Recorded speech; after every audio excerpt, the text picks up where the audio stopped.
성도 여러분, 우리가 코로나를 3년 4개월 동안 어떻게 보면 견뎌내었는데요. 견뎌내는 동안에도 그런 생각이 조금 들기는 했을 겁니다만은 아마도 앞으로 시간이 조금 더 지나고 또 지나가다 보면 이 코로나와 함께 했던 시간들이 대단히 중요한 전환의 때였다라는 것을 우리는 깨닫게 될 것 같습니다. 아마도 제가 나이가 70이 되고 80이 될 수 있다면 그때 돌아보면 이 코로나 기간을 지나왔던 때가 지금하고는 또 다르게 의미를 가지게 될 것 같기도 해요. 세상이 많이 바뀐 것이지요. 앞으로도 바뀔 것 같습니다. 교회도 많이 바뀌었습니다. 그리고 교회도 많이 바뀌고 있기도 한 것 같아요. 저는 전환의 때라는 것은 우리들에게 때로는 기회를 주는 때이기도 하다 생각하고요.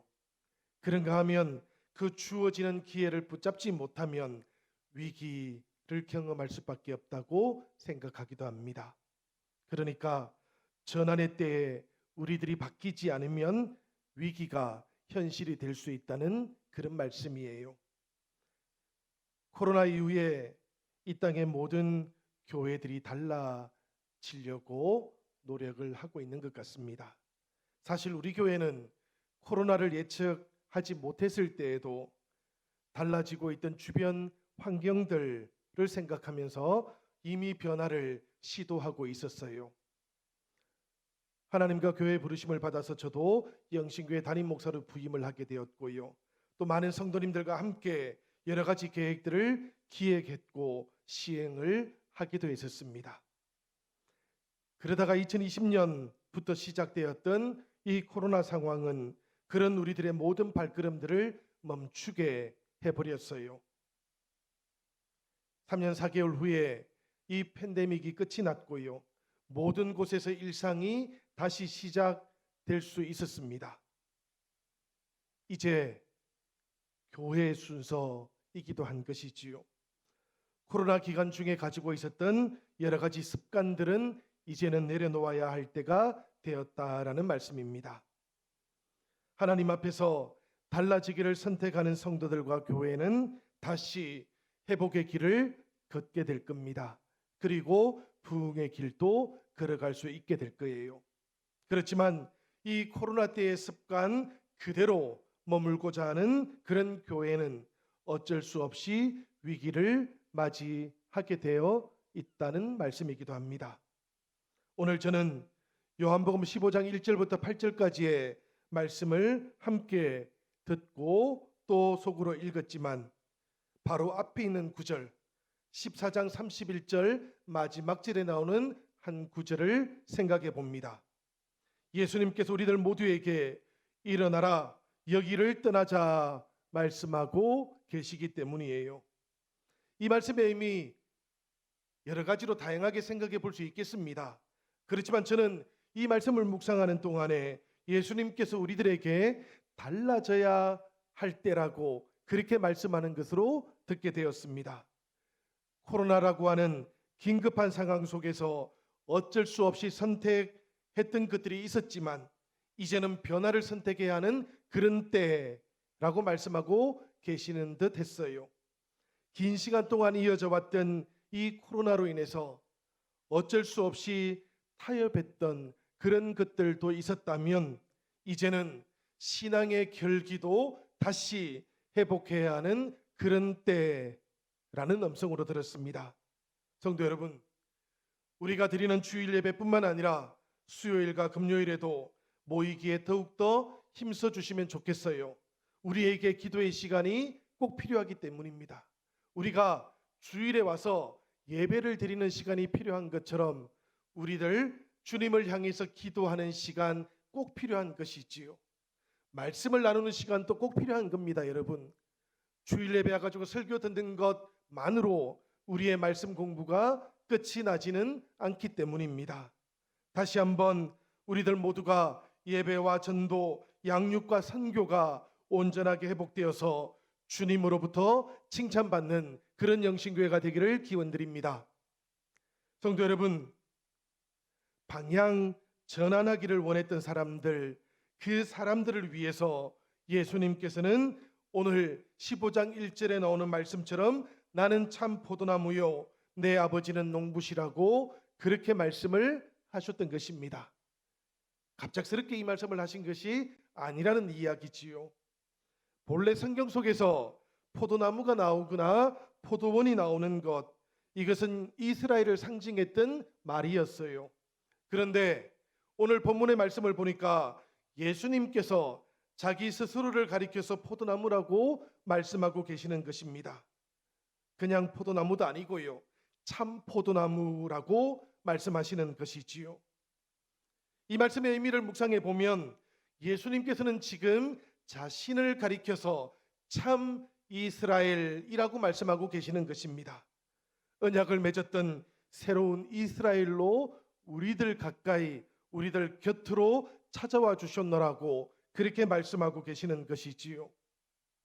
이 새로운 이스라엘의 길, 그 앞에서 제자들 그리고 우리들을 향해서 주님께서는 이렇게도 말씀을 하고 계십니다. 내게 붙어 있지만 열매 맺지 아니하는 가지들도 있다. 겉으로는 열매를 맺은 것처럼 그렇게 보여도 하나님께서 원하시는 열매가 아니고 자기가 원하는 그 열매만 맺는 사람들이 많이 있다는 그런 말씀이에요. 성도 여러분, 예수님 당시에 성전을 중심으로 했던 유대인들을 한번 떠올려 보시기를 바랍니다. 그들은 자신들이야말로 이스라엘이라고 그렇게 생각했던 사람들이었어요. 그냥 이스라엘이라고 생각했던 것만도 아니고요, 온 이스라엘 백성들 중에서 자신들만이 참 이스라엘이라고 생각을 했던 것입니다. 선택받은 하나님의 종들이라고 그렇게 믿었던 것이지요. 그런데 이런 유대인들, 예수님을 알아보지도 못한 채 예수님을 십자가에 죽여버리고 말았습니다. 그들은 스스로가 참 포도나무가 아니라고 증명을 했던 것이지요. 우리가 구약성경 이사야서 5장을 보면 포도원의 노래를 만나게 됩니다. 이 포도원의 노래가 참 아름답고 슬픈 노래거든요. 이 노래 가운데 1절과 2절의 말씀 우리 다 같이 한번 읽어보면 좋을 것 같습니다. 다 같이 읽어보겠습니다. 나는 내가 사랑하는 자를 위하여 노래하되 내가 사랑하는 자의 포도원을 노래하리라. 내가 사랑하는 자에게 포도원이 있으며 심히 기름진 사내로다. 땅을 파서 돌을 제하고 극상품 포도나무를 심었도다. 그 중에 망대를 세웠고 또 그 안에 술틀을 팠도다. 좋은 포도 맺기를 바랐더니 들포도를 맺었도다. 이 말씀을 보시면 여러분, 하나님의 마음이 느껴지고 계십니까? 사실 하나님께서는 땅을 파고 돌을 치우시고 극상품 포도나무를 심으셨던 분이시지요.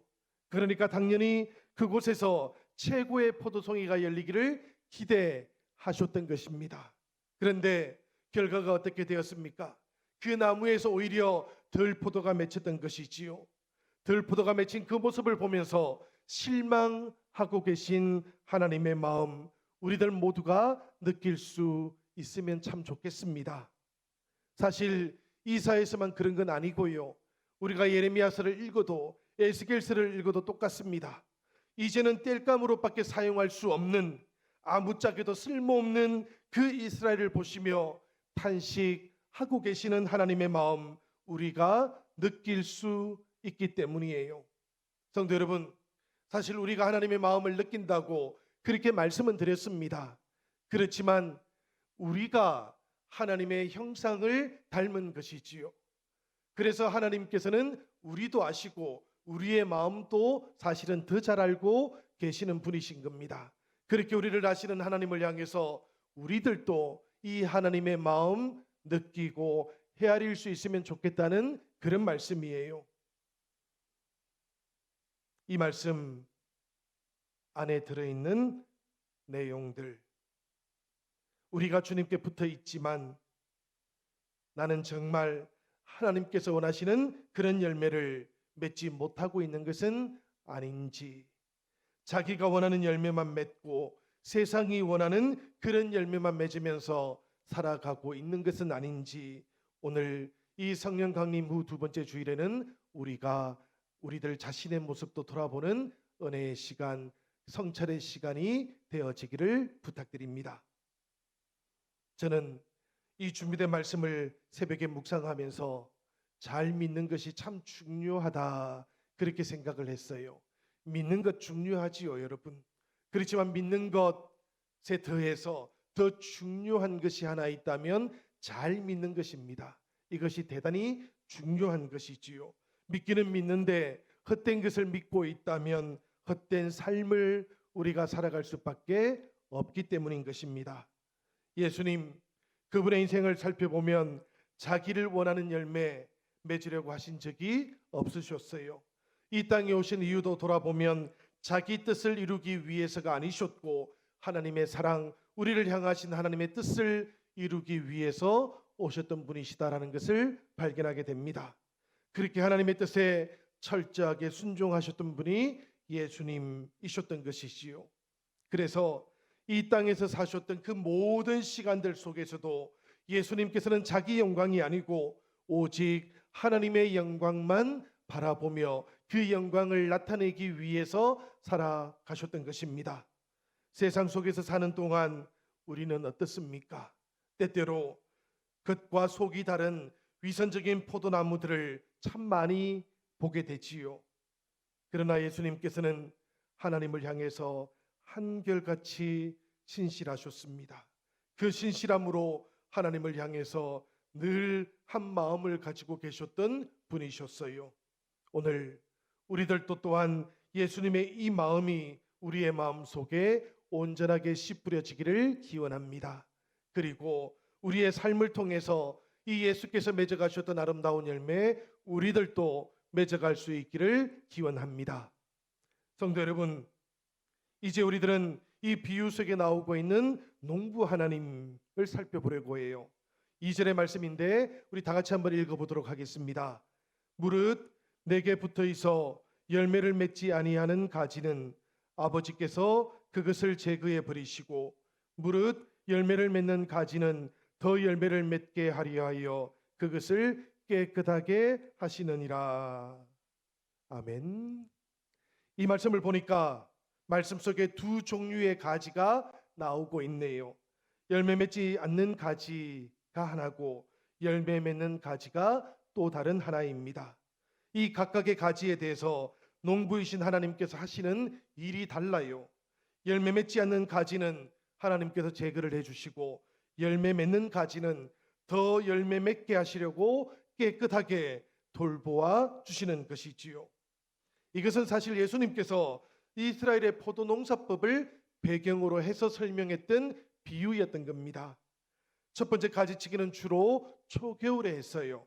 포도 수확을 다 마친 다음에 다음번 계절에 열매 맺을 가능성이 없는 가지를 보시고는 일찍 그런 것들을 제거했던 농부들, 그 모습을 보고 이 비유의 말씀을 하셨던 것이지요. 두 번째 가지치기는 언제 했을까요, 여러분? 이 두 번째 가지치기는 꽃이 피던 봄에 했다 그럽니다. 순 끝을 잘라가지고 포도가지가 너무 빨리 자라지 않도록 했고요, 꽃이나 포도송이 너무 많으면 제거를 해주었다 그럽니다. 그렇게 해야만 더 좋은 포도송이를 얻을 수 있기 때문이었어요. 예수님께서는 바로 이런 농사 짓는 방법을 통해서 제거하는 가지와 깨끗하게 하는 가지를 구별해 주셨던 것인데요. 말씀 속에 나오는 첫 번째 가지는 보니까 내게 붙어 있지만 열매를 맺지 아니하는 가지라고 했습니다. 여러분, 예수님께 붙어 있는데 열매 맺지 못하는 일들이 있을 수 있겠습니까? 여러분들 생각은 어떠십니까? 우리가 예수님께 붙어 있는데 열매 맺지 못하는 일들이 일어날까요? 이 비유의 말씀을 보면 놀랍게도 그런 일들이 일어난다 그럽니다. 사실 예수님께는 제자들이 참 많이 있었지요. 우리가 알고 있는 12 제자가 있었지만 그 외에도 예수님을 추종하고 따랐던 수많은 무리들도 있었던 겁니다. 그런데 이 수많은 무리들, 결정적인 순간이 되었을 때, 전환의 때가 되었을 때 모두들 예수님으로부터 돌아서 버렸던 것이에요. 그 가운데 가장 대표적인 사람이 가롯 유다였던 것입니다. 이 가롯 유다는 12제자 속에 들어 있었지만 예수님을 배반해요. 3년이나 예수님을 따라다녔습니다.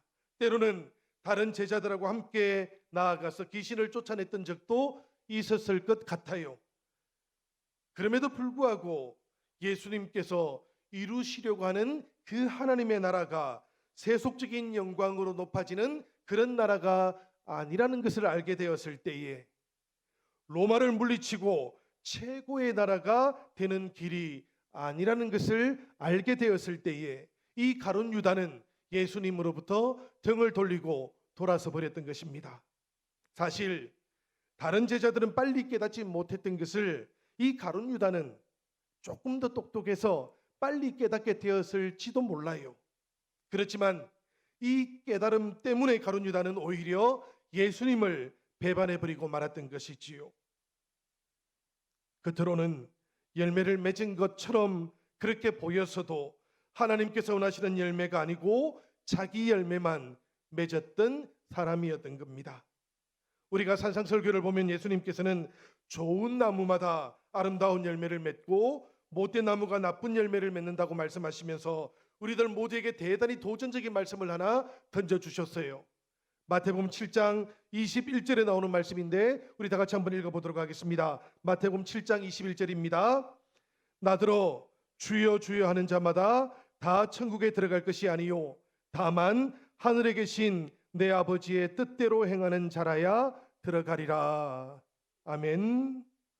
예수님께서 이 말씀을 우리에게 던져주신 다음에 주님의 이름으로 선지자 노릇하고 귀신을 쫓아낸다고 할지라도 하나님의 뜻대로 하지 않는 사람들이 있다면 이 사람들은 도무지 알지 못하니 불법을 행하는 자들은 내게서 떠나가라고 그렇게 선포하셨습니다. 성도 여러분, 이 말씀 속에 나오고 있는 불법은 무엇을 말하겠습니까? 이 불법이라는 것은 하나님 없이 자기 마음대로 살아가는 것을 말하는 겁니다. 불법이라는 것은 법이 없는 상태가 아닌 거예요. 자기가 법이 되어서 세상 가운데 불법을 저지르면서 살아가는 그런 삶을 말하는 것입니다. 그러니 당연히 하나님은 잊어버리겠지요. 자기가 원하는 못된 열매들만 맺으면서 살아가는 세상을 뜻하는 것입니다. 그들을 향해 예수님께서 아주 분명하게 내게서 떠나가라 말씀하셔요. 열매 맺지 않는 가지들마다 제거해 버리시겠다 말씀하셨던 뜻이 바로 이와 같은 뜻이었다라는 말씀입니다. 이 첫 번째 가지 치기가 대단히 우리에게도 중요합니다, 여러분. 이것을 잘 기억하는 것이 중요하지요. 우리가 하나님의 열매가 아니라 나의 열매를 맺으려 하는 모든 순간들마다 기억해야 되는 말씀이기도 합니다. 그렇지만 여러분, 그럼에도 불구하고 이 첫 번째 가지치기가 우리의 목표는 아니에요. 관심사는 아니라는 이야기입니다. 우리가 정말로 관심 있는 것은 하나님께서 깨끗한 가지를 보시고 더 풍성한 열매를 맺기 위해서 가지를 쳐주시는 장면인 것이지요. 2절 후반절의 말씀은 이렇게 이어지고 있네요.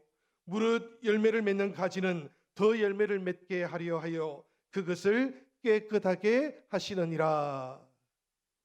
성도 여러분, 말씀을 보니까 농부이신 하나님께서 깨끗하게 가지 치시는 이유가 나옵니다. 열매를 더 풍성하게 맺도록 하기 위한 것이에요. 이 말씀 속에 나오는 열매는 우리가 생각해 보면 뜻을 알게 됩니다. 왜냐하면 우리를 향하신 하나님의 사랑, 그리고 우리 주님께서 우리를 사랑해 주셨던 그 사랑 앞에서 우리들도 사랑으로 응답하는 이것이 바로 하나님을 향한 우리들의 열매이기 때문입니다. 주님과의 깊은 교제 속에서 주님 사랑이 나를 채우고 흘러 넘쳐서 형제 자매들을 채우는 것, 이것을 열매라고 말하는 것이지요. 형제 자매들에게 채워졌던 열매들이 또 흘러 넘쳐서 우리의 모든 이웃들에게로 넘쳐가는 것, 이것이 바로 이 성경이 말하고 있는 열매인 겁니다. 그러니까 이 열매라는 것 그저 내 마음속의 생각으로만 존재하는 것이 아니고 우리의 삶을 통해서 우리의 실천을 통해서 온전하게 이루어져야 된다는 그런 말씀이기도 한 것이지요. 성도 여러분, 그렇기 때문에 신앙생활이라고 하는 것은 예배만 참석하고 돌아가는 것으로 끝나서는 아니 되는 겁니다. 혼자 기도하고요, 혼자 말씀 보는 것 중요하지요. 그렇지만 이것이 신앙생활의 모든 것은 아니라는 말씀이에요. 우리들이 하나님 앞에서 신실하게 예배를 했다면 그 받은 은혜는 반드시 나눌 수도 있어야 되는 겁니다. 그 나눔을 통해서 서로가 섬기는 삶으로 초대받고 있기 때문인 것이지요. 때로는 우리들 제자 훈련을, 때로는 우리들 말씀 양육을 초대받습니다.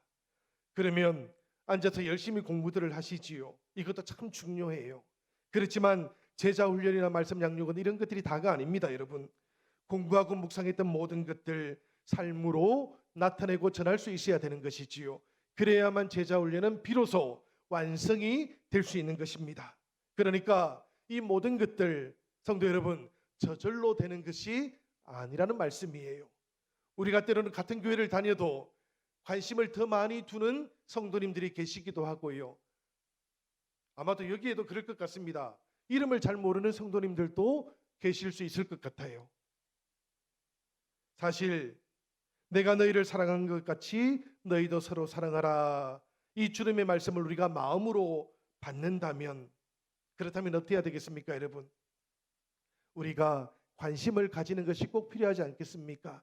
사랑을 나누는 것도 꼭 필요하지 않겠습니까? 때로는 저는 그런 생각을 해봅니다. 우리가 예수 그리스도를 믿는 것 얼마나 감사한 일인가, 얼마나 감격적인 일인가. 여러분들을 보면 그런 감격이 느껴져요. 여러분들도 옆에 계신 분들 한번 보시기를 바라요. 지금 보세요. 성도님들 얼굴들을 보시면 감격이 느껴질 수 있으면 제일 좋겠습니다. 특별히 우리가 예수 그리스도를 믿고 있는 것뿐만 아니라 우리가 같은 교회에서 부름을 받았지 않습니까? 이 같은 교회로 부름을 받았다는 것은 우리들 모두가 주님의 몸으로 함께 부름을 받았다라는 그런 뜻이기도 한 것이거든요. 우리가 이렇게 함께 영신교회를 통해서 주님의 몸으로 부름을 받은 이 일은 또 얼마나 귀하고 복된 일입니까? 성도 여러분, 우리 옆에 계신 분들에게 우리 이렇게 한번 인사하면 좋겠습니다. 주님의 사랑으로 사랑합니다. 그렇습니다, 여러분. 우리는 정말 우리들의 마음에서부터 이런 고백이 흘러나올 수 있어야 돼요. 이런 고백이 누가 시키지 않아도 때때로 나올 수 있어야 됩니다. 그래야만 우리의 신앙생활 가운데 열매가 풍성하게 맺히게 되는 것이지요. 저는 때때로 그런 생각을 해봅니다. 우리가 교회를 건물이라고 생각하거나 조직이라고 생각하는 것, 이것이 얼마나 잘못된 일일까? 왜 그런가 하면 교회는 사랑이라는 것을 잊어버리기 때문이에요. 교회가 예수 그리스도 안에 있는 하나님의 가족이라는 것도 잊어버리게 만들기 때문에 그런 겁니다. 교회를 조직이라고 생각하고 교회를 또 무슨 시스템이라고 생각하는 순간에 이런 규정을 가지고 우리는 교회가 무엇인지를 정의할 수도 없어요. 자꾸만 이 정체성을 잊어버리게 되니까 성도님들께서도 개인 영성에만 몰두하는 거예요. 그리고는 이 땅의 교회들은 이웃들을, 형제자매들을 사랑하지 않는 교회가 되고 마는 겁니다. 사실 예수 그리스도는 어디에 계실까요?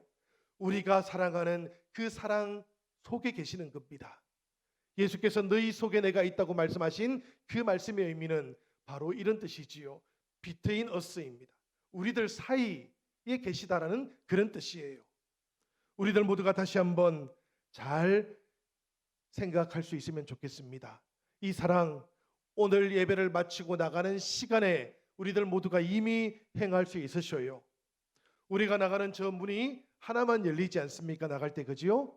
그리고 양쪽에서 성도님들이 이렇게 오시지 않습니까? 어떻게 나가시면 좋겠습니까?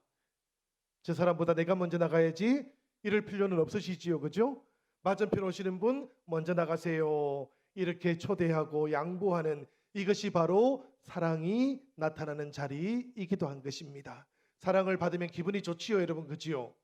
그런데 사랑하는 나도 기분이 좋은 겁니다. 이 사랑의 열매가 우리 영신교회 모든 성도님들에게 아름답게 맺히기를 기원드립니다. 여러분, 하나님과 우리가 사랑하는 방법, 관계를 맺는 방법 참 많아요. 우리가 때로는 부흥회를 참석해도 얻을 수가 있겠지요. 우리가 때로는 섬기다가 얻을 수도 있겠지요. 오늘 예수님의 말씀을 보면 예수님께서는 우리 신앙의 승패를 좌우하는 아주 중요한 출발점 가운데 하나가 말씀을 받는 것이다라고 그렇게 전하고 있기도 합니다. 3절의 말씀인데요. 너희는 내가 일러준 말로 이미 깨끗하여졌으니 라고 말씀하고 있습니다. 깨끗해지는 것, 이것이 중요하지 않습니까? 이 깨끗해진 가지를 하나님께서도 다시 돌보아 주신다고 말씀하시니까 이 말씀 속에 중요한 대목은 깨끗해지는 거예요. 그런데 이 깨끗해지는 것의 중요한 방법 가운데 하나가 예수님께서 우리에게 알려주셨던 그 말씀을 붙잡는 것이라고 전해주고 계시는 것입니다. 농부들이 때로는 가지치기를 하고 풍성한 열매를 얻을 때 이 모든 모습들을 가만히 묵상을 한번 해보시기를 바라요.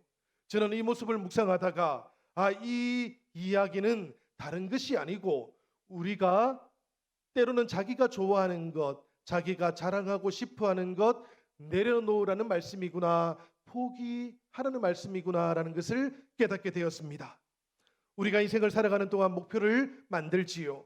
그런 목표를 가지고 살아가는데요, 돈을 목표로 잡으면 돈이 사람들을 평가하는 기준이 됩니다. 힘을 목표로 잡으면 어떻게 되겠습니까? 힘을 가진 사람하고 힘을 가지지 못한 사람으로 구분을 하게 되겠지요.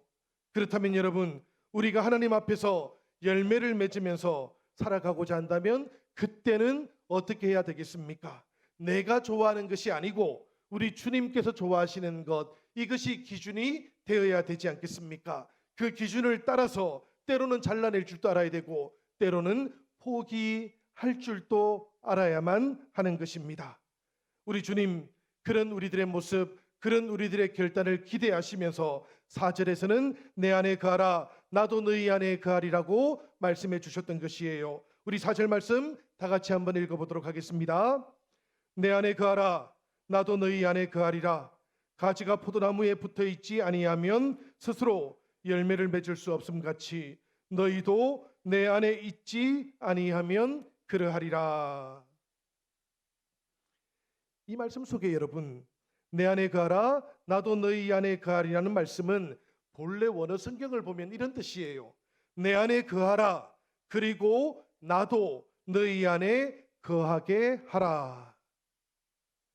이렇게 번역해서 말씀을 생각해 보면 이 말씀의 주도권을 누가 가지고 있는 것입니까?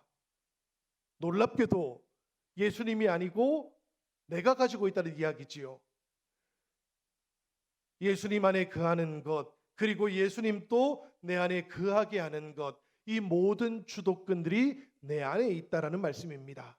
그러니까 우리가 늘 주님의 은혜로 살고 성령님의 인도하심 가운데 살아가고 있지만 예수님께서는 지금 우리들 모두에게 주님께서 우리 안에 들어와 사시는 이 모든 일들의 주도권 너희들이 가지고 있는 것이다 라고 강조해서 말씀해 주고 있는 거예요. 요한계시록 3장 20절을 보면 라오디게아 교회에게 예수님께서 이렇게 말씀하셨지 않습니까? 볼지어다 내가 문 밖에 서서 두드리노니 누구든지 내 음성을 듣고 문을 열면 내가 그에게로 들어가 그와 더불어 먹고 그는 나와 더불어 먹으리라. 주님께서 문을 두드리고 계신다는 말씀입니다. 여러분들은 이 주님의 두드리시는 음성을 듣고 문을 여셨던 분들이에요. 때때로 주님의 두드리시는 이 음성을 듣지 못해서 지금은 주님께서 두드리지 않으시는 것 같아요 라고 그렇게 말씀하시는 분들도 계십니다. 그렇지 않습니다, 여러분. 주님께서는 우리가 문을 열 때까지 두드리시는 분이십니다. 그렇게 기다리시는 분이시고 인내하시는 분이셔요.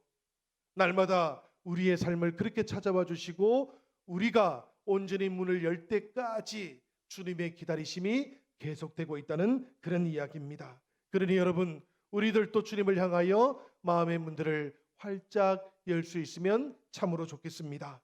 사랑하는 여러분, 때때로 우리들은 늘 그런 물음들을 가지고 있지요.